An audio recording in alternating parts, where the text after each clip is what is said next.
Joining us now to help us understand some of these economics issues that are top of mind for several Southern Nevadans are John Restrepo, Principal of RCG Economics, Andrew Woods, Director of UNLV's Center for Business and Economic Research, and Melanie Swick, Senior Manager at Applied Analysis. Thank you all for being here. I want to start with gas prices.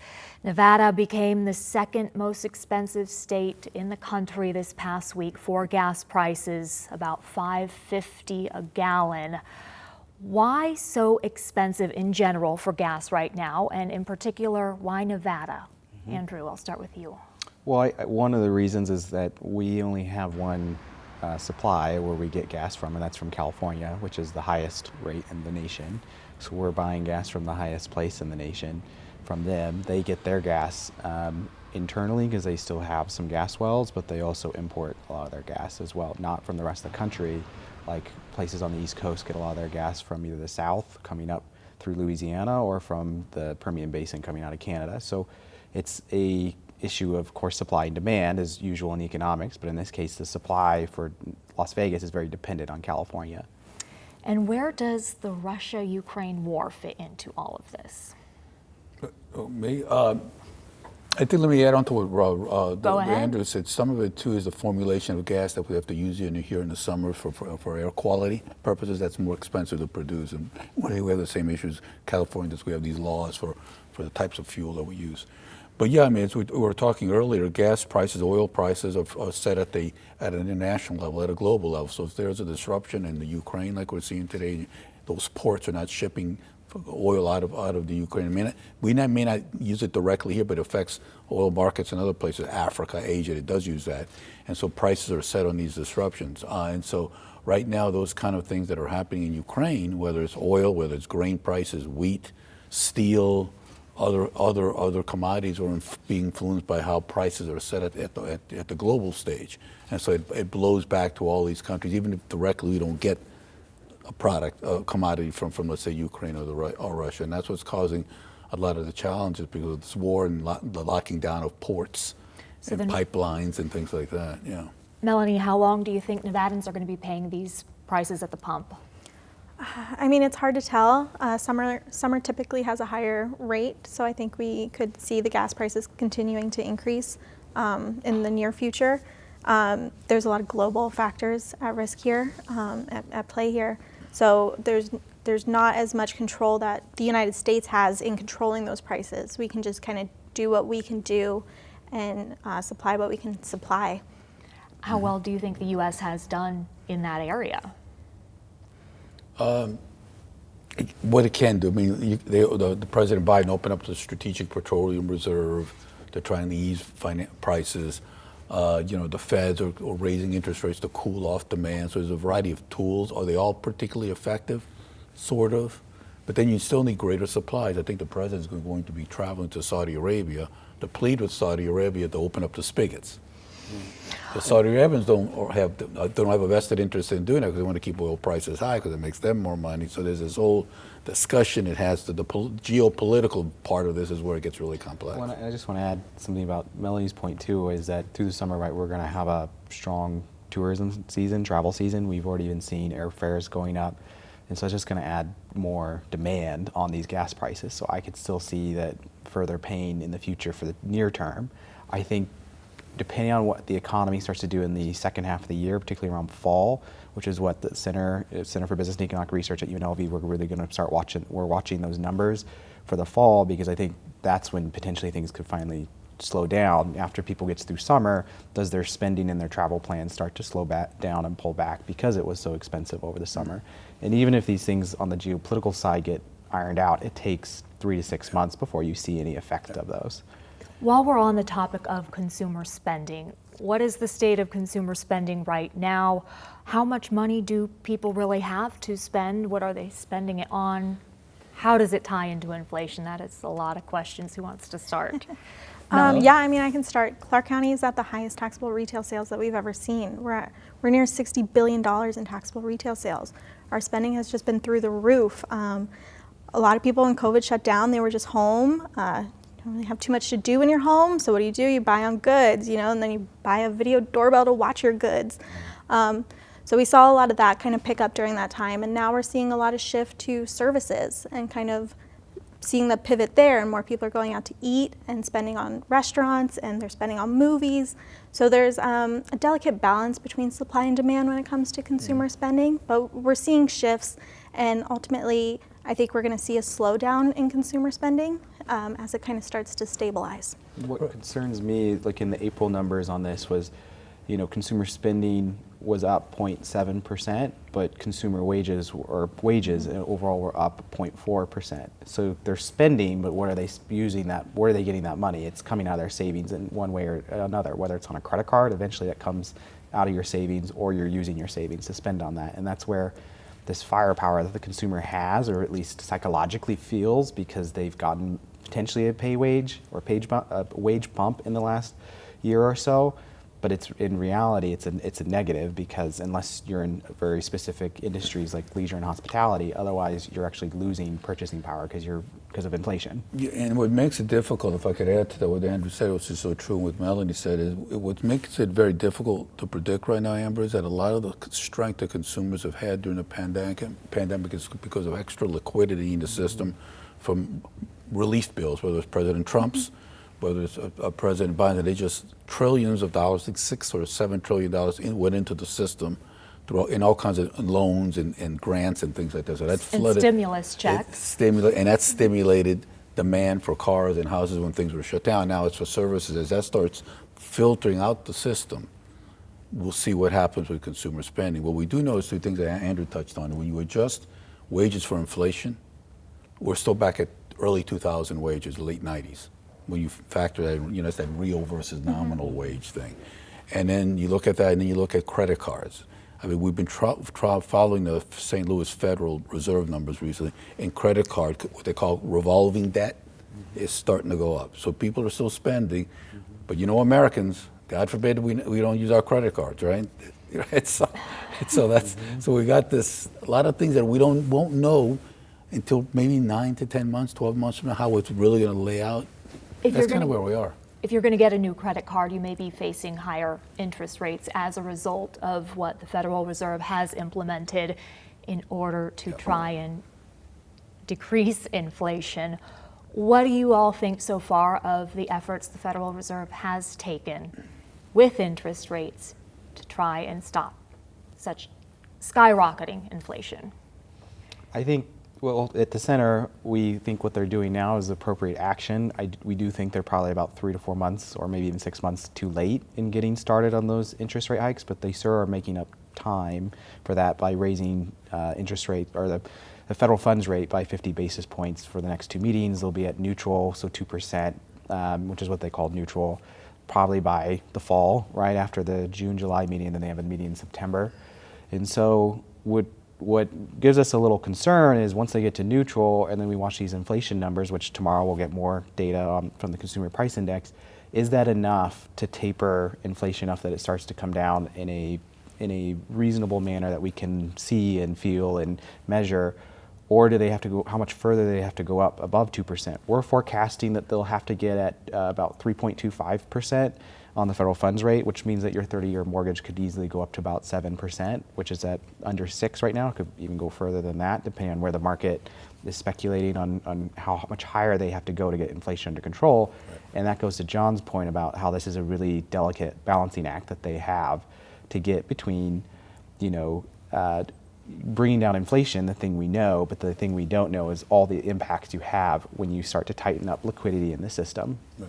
So one thing to cool demand is another thing to destroy demand, and that's that balancing act. But Andrew's right; they started a little bit late. They're going in the right direction. Some of the forecasts that we've been putting together and looking at says, you know, inflation will get adjusted downward from, it was in April at 7% a year to maybe 5 or so, 6 at the end of this year, with the hope that by end of 2023 we get back to that long-term rate, which is 2.5 to 3. That's considered acceptable. That's acceptable. That's the theory at this point. Melanie, what do you think about what they have done so far, the Fed? Yeah, I mean, I think the Feds that are going about it the right way in implementing chunks of rate increases. Is it enough for a soft landing? I don't think so. I think it just went up so high, the market overheated so quickly. So I think we're going to kind of see effects of that. Also, the market has a way of stabilizing itself. So we're seeing some positive feedback from the interest rates, but that could also be a result of just consumers kind of shifting their spending or shifting what they're focused on spending. So there's a lot of different factors at play there. Explain to me soft landing. Yeah, soft landing is when you're able to bring down inflation and kind of level out the economy by avoiding a recession. Okay, how likely is it we face a recession, Andrew? Well, I think I probably in line with what the consensus is among economists at the moment, which is 30%. But if you talk to Wall Street or the banks right now, they're forecasting over 50% of a recession. What's interesting Likelihood yeah. Okay. Yeah, and we're forecasting certainly a cooling of the economy in the Southern Nevada economy for the first half of next year is where we're seeing those numbers pop up, and that's why retail spending in the around the holiday season, watching those numbers is going to be really important, because do consumers still have the firepower after a summer vacation to go into the holidays and buy Christmas presents and Halloween costumes and host family for Thanksgiving the same way they've done in the past or would like to. So in terms of whether there's a recession, I mean, it just depends who you talk to. Again, I know also at the words that you see that the Wall Street banks say when they say there's going to be a recession is they also don't believe it's going to be deep. So it's just how you define it, I guess. Mm-hmm. Do you share that take? Yeah. And again, the underlying all of this, as we've talked about several times already, it's Ukraine, the uncertainty, global uncertainty, political uncertainty, which leads to economic uncertainty, how long that lasts, and the pandemic, and different variations of COVID, and if that's going to create any more concerns, and it's all related to uncertainty. And so that's what the Fed can't control. It can control interest rates. It can control on the monetary policy side. It cannot control, Russia deciding now to go into another country or extending this further or some new variant coming. So there's these things out there we just need to kind of try and work through. But we just have to understand there's a lot of these known unknowns in the system right now. Very unique time. Just to touch on it a little bit, recessions are inevitable. They're cyclical. So it's not a matter of if, but when, how deep, what effect it's going to have. Those are kind of the questions that are arising. And what is the difference between a future recession we may face here and the Great Recession of the late 2000s? I think you hear recession here in Southern Nevada and you think, oh my gosh, am I going to go underwater on my home mortgage? How different or deep difference in depth do you think it would be? So the numbers for consumers, though, are still pretty strong. The balance sheet for the American consumer is still strong. And what you had in 2008 was a domino effect of all these loans that then were leveraged, bad loans that were leveraged then on other bad loans that were leveraged in the market for credit rating agencies and all of that. And so it was this domino effect. With all the reforms that we've done in the last 10 to 12 years, hopefully that's not the case this time. As Warren Buffett says, you never really know until the tide goes out who's swimming naked, quote unquote, right? So the point is we won't really know until we're in it, but I think we feel pretty confident that the financial system's in a much better place, the American consumer's in a much better place, and that's why a lot of these predictions, doom and gloom predictions of a recession are more likely, that if it does happen, it's not too long and it's not too deep. That was the housing market crash in the Great Recession, but we are facing a housing crisis here in Southern Nevada with prices of both rent and home prices. The Secretary of the U.S. Department of Housing and Urban Development was in town recently and said if these prices are not addressed, the homeless issue here will be similar to that of LA and San Francisco. Are prices that expensive that many people are going to become homeless, John? Well, the price of the new home right now, just combine both single family or condo, I think the new home price is about $465,000 at the end of April. It's like $425,000 for the resales, but it's $445,000 I think overall. So that's a pretty high price in an economy that's essentially driven by a lot of low wage, low skill workers. Let's be honest about it. So, so the cure for affordable housing. I talked to the affordable housing advocates about all of this and trying to figure out, well, should we do more inclusionary zoning? Should we need to look at zoning laws in each of the cities and the county? Should we soften that up a little bit to allow developers, to incentivize developers to build more affordable housing? All that is really needed. But at the end of the day, the real answer is higher wages, like this couple here. We did not need to be here today, the three of us. They said it all.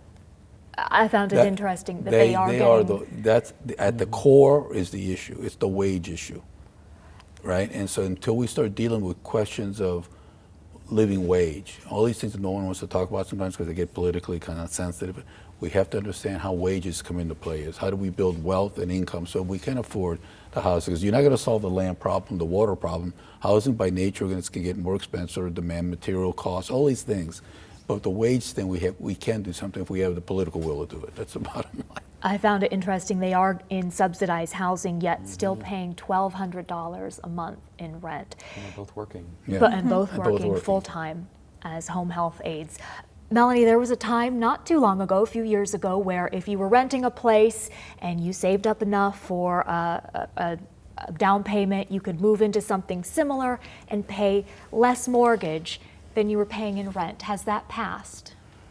I think in some degree, yes. You know, everybody kind of strives for that American dream in owning their home. And especially as you're seeing kind of rents increase, you would just have a higher demand for, well, if we're paying this much in rent, can we just transition that into a house? And so in Las Vegas specifically, they're both kind of going up at the same rate, and it makes it extremely hard to save for a house if you're paying that much in rent. So there's some fluctuation there. You may be able to, but it definitely makes it challenging. Let's talk about Las Vegas specifically. Doing decent at the moment, would you say? Or what's ahead though? What's coming in 2023, in your opinion? So our forecasts, the Center for Business and Economic Research, we see that this year will still continue to grow and recover from the pandemic. We're forecasting about 20% growth in visitations, but we see a cooling effect, especially that first half of next year. I mean, some of the things that give us pause, even with record gaming numbers, record taxable sales, and then April's visitation numbers, which is all wonderful for this community and our economy, but what gives us pause is, like, you look at the number of people that are coming from Southern California, and that number actually dropped in April. If you look at the overall just like convention attendance, it's still down 30%. So even though conventions are rebooking, they're not bringing the same crowds that they used to have for that Monday through Thursday business that we rely on here for 1/4 of our workforce. And then you also look at international travel, that's still at 38% below what it was, pre-pandemic. And so it's just, we're forecasting for Las Vegas, the economy next year, it will kind of basically even, we're not forecasting a recession per se, but we're forecasting a cooling effect in terms of the growth that we're seeing currently. You mentioned housing, just quickly throw that in. We are forecasting that there will be a small correction in the housing market here in Las Vegas because demand will come down because of interest rates. Of course, we're also watching the California market, because if you can sell your home for more in California and move here and get more, then that also pulls out. But anyway, for the Vegas economy, we certainly see for the short term, we think it's going to be a good summer, but we think going into the fall and early next year, things will cool. Mm-hmm. Do you see it similarly, John? And how well prepared do you think Vegas is for the possible cooling off? You know, I know I totally agree with Andrew. He's absolutely right in that.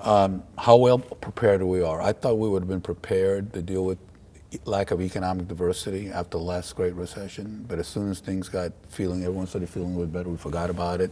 And we got more distracted by the latest shiny object in the room, so to speak, in terms of our economy. I think this time the leaders in our community, both the political and the business leaders, are saying, let's face it, we have one of the most, if not the most vulnerable economy in the country. What do we need to do to reduce that vulnerability? How do we increase resilience? But that takes time, right? It requires what I like to call time, talent, treasure, and political will. So that's what's going to take time. In the meantime, we need to watch what consumers are doing. At the end of the day, and I have these discussions with my more conservative friends, is the job creators in this economy are not small businesses, they're not big businesses, or even medium-sized businesses. They're consumers with consumer spending power. if consumers can't spend, or they're feeling under duress, as Andrew was saying, because the cost of living is too high, maybe they don't travel as much, or the cost of gas is. And this is just not Las Vegas. We depend on the kindness of strangers, right, to come here and spend money. But if they're feeling a little, uncertainty, then we have to deal with that. So it's a question of just we don't know yet. We just have to really track what's going on and understand that, listen, we're in a whole new world. Pandemic, not only for Las Vegas, exposed a lot of structural issues in the U.S. economy. Melanie, what do you think we are facing? Yeah, I mean, just to build off on that, I mean, Andrew and John both made great points. We have a lot of dependence on tourism, and I think that our eyes were wide open during COVID that we need to diversify, and we need to develop different industries here. A big aspect of that will be kind of developing that workforce as well. But I think we have a pretty strong roadmap of where we want to go as an economy, and we have kind of plans in place. We have the LVGEA working with local jurisdictions to submit a Build Back Better grant, which even if that grant doesn't come through, we have those plans in place for how we can bring in advanced manufacturing industries as well as develop the workforce. So the roadmap is there, and we also have $25 billion in the development pipeline between planned and under construction projects. Do I think all those are going to happen? Probably not, but the growth potential is there. And so being able to just kind of witness where Las Vegas is going to go is going to be interesting.